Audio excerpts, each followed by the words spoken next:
मैं परमेश्वर का धन्यवाद देता हूं इस सुबह के समय के लिए। परमेश्वर के चरणों में आने का प्रभु ने जो मौका हमें दिया है। आइए आज सुबह के वचन मनन के लिए नीति वचन 28वां अध्याय उसका 20वां वचन हम पढ़ें। सच्चे मनुष्य पर बहुत आशीर्वाद होते रहते हैं, परंतु जो धनी होने में उतावली करता है वो निर्दोष नहीं ठहरता। यहां पर परमेश्वर की आत्मा हमें प्रोत्साहित करती है कि हम विश्वास योग्य व्यक्ति बन जाए। परमेश्वर विश्वास योग्य है और परमेश्वर ऐसे लोगों से संबंध रखता है या संगति रखता है जो अपने जीवन में विश्वास योग्य है। एक विश्वास योग्य व्यक्ति कौन है? एक ऐसा व्यक्ति जो अपने काम के प्रति वफादार है, जो वायदा करता है और उसे पूरा करता है। अगर किसी को ज़बान दिया है तो उसे पूरा करता है। जो जिम्मेवारी लिया है उस जिम्मेवारी को पूरा करता है। उसके ऊपर जो भरोसा रखा है उस भरोसे पर वो खरा उतरता है। उसे कहीं भी कोई भी स्थान में रख दो, वफादार है। ऐसा व्यक्ति को अपने जीवन में कभी आशीष की कमी नहीं होती। यहां तक कि उसके शत्रु भी उससे आदर करते हैं और भय भी रखते हैं। परमेश्वर की आशीष की बहुतायत उसके जीवन में है। ये ऐसा व्यक्तित्व उसका होता है जो मसीह के पीछे सच्चे मन से चलता है। आज हम ऐसे लोगों को कम ही पाते हैं। बहुत सारे विश्वासी तो हैं, कहते तो हैं हम यीशु के पीछे चलते हैं, लेकिन सवाल इनमें से कितने विश्वास योग्य हैं? आज सुबह आइए हम अपने आप को पूछें, क्या मैं भरोसेमंद हूं? क्या मैं विश्वास योग्य हूं? क्या मैं अपने लिए जीता हूं या परमेश्वर की महिमा के लिए? जो फैसले मैंने लिए क्या उसमें मैं खरा हूं? क्या मैं दूसरों के साथ मेरे संबंध में विश्वास योग्य हूं? परमेश्वर ने हम सबको अलग अलग स्थानों में रखा है। पहला कुरिन्थी 4:2 में पढ़ते हैं। फिर यहां भंडारी में यह बात देखी जाती है कि वह विश्वास योग्य हो। हम सबको परमेश्वर ने भंडारी बनाया। हमारे हाथ में परमेश्वर ने कई बातें सौंपी है, हमारे जीवन में सौंपी है। कईयों को पैसा, कईयों को बाकी बहुत सारी चीज, कईयों को परमेश्वर ने खूबियां दी हैं, आत्मिक वरदान दिए हैं। हम अपने आप को जांच कर देखें, मेरे हाथ में प्रभु ने क्या क्या दिया है। क्या मैं विश्वास योग्य भंडारी हूं? अनंत काल शुरू होने के पहले हमारा इस पृथ्वी का जीवन एक परख है। स्वर्ग देखता है क्या मैं विश्वास योग्य हूं? अवसर दिया है। पुराने नियम में हम देखते हैं परमेश्वर के दास भविष्यद्वक्ता एलीशा का दास गेहजी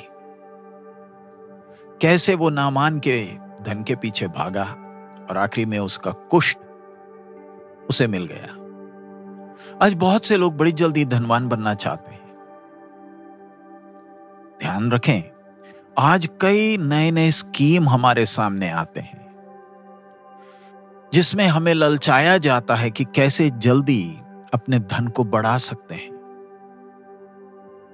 ध्यान रखें, जल्दी में धन बढ़ाने में अवश्य पाप छिपा है। आज बहुत सारे दूसरों के दुर्भाग्य का लाभ उठाकर धनवान बनते हैं। यह नीति वचन जो हमने पढ़ा उसमें साफ चेतावनी है, ऐसे व्यक्ति को सजा अवश्य मिलेगा। आज जब हम संसार को जब हम देखते हैं कि मनुष्य धन कमाने के लिए क्या कुछ नहीं करता, उसे लगता है कि आशीष बोलने से सिर्फ पैसा ही है, उसके लिए कोई हद भी पार कर लेगा। और दुनिया बड़ी जल्दी भी धन बनाना चाहती है। पैसा, अधिकार, तंदुरुस्ती, सस्ते तरीके से जल्दी से यह सब कमाना है। आज हम फास्ट फूड की दुनिया में रहते हैं। फास्ट, बड़ी तेज रफ्तार का इंटरनेट के समय में हम रहते हैं। हम सबको इस संसार में रहने के लिए पैसा चाहिए, जीवन के लिए आवश्यक है। लेकिन फिर पैसा समस्या कब बन जाती है? जब मैं उसी के पीछे मरने लगता हूं। जीवन से बढ़कर और ही कुछ रूप लेता है और हमारे हृदय में अपना नियंत्रण बनाता है। पैसे में बुराई नहीं है, लेकिन हमारे पैसे के प्रति जो सोच है, हम पैसे से व्यवहार कैसे करते हैं, हम उसे किस प्रकार उपयोग करते हैं, वहां जाकर समस्या बनती है। क्या मैं धन इसलिए कमा रहा हूं ताकि और धन कमाऊं, या मैं परमेश्वर की महिमा के लिए जीता हूं? धन या पैसा कभी भी एक व्यक्ति को तृप्त नहीं कर सकता। ये केवल हमारे जीवन के लिए, आवश्यकता के लिए जरूरी है। वचन हमें साफ साफ बताता है, हमने अपने लिए धन इस पृथ्वी में नहीं वरन स्वर्ग में इकट्ठा करना है।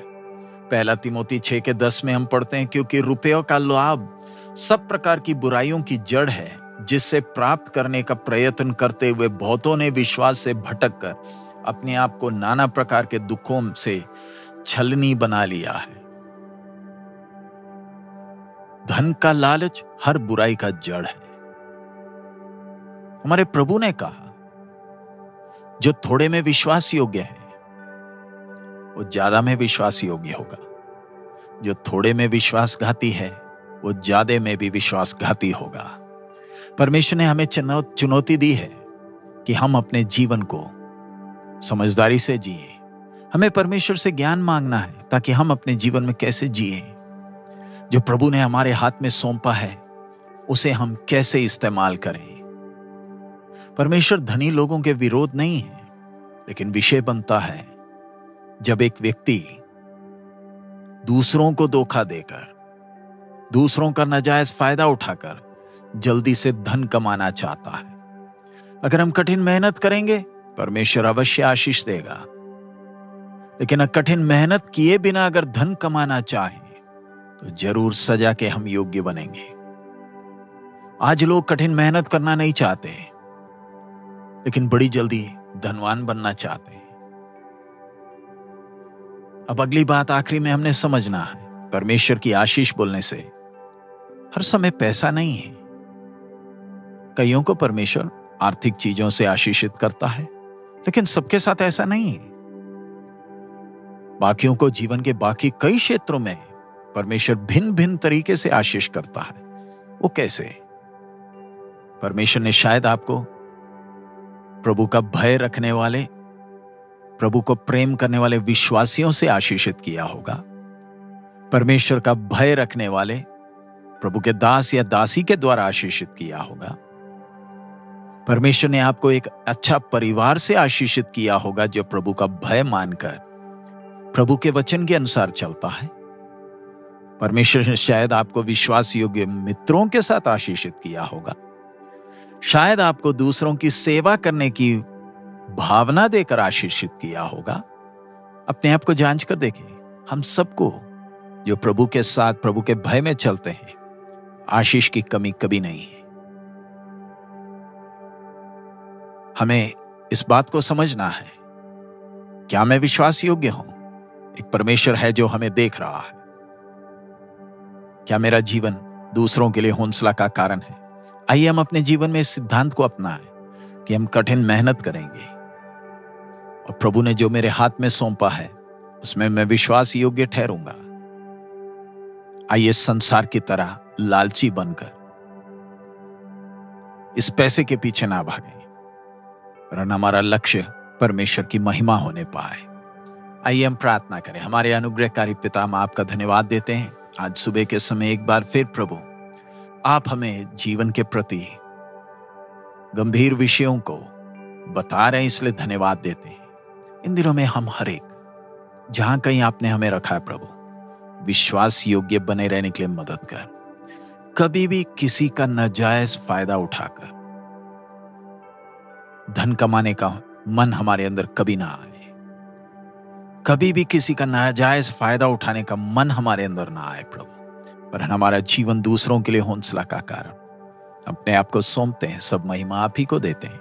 यीशु मसीह के मधुर नाम से मांगते हैं, आमीन। प्रभु हम सबको बहुत आयत में आशीष दे। हमारा प्रभु अति शीघ्र आ रहा है। मारा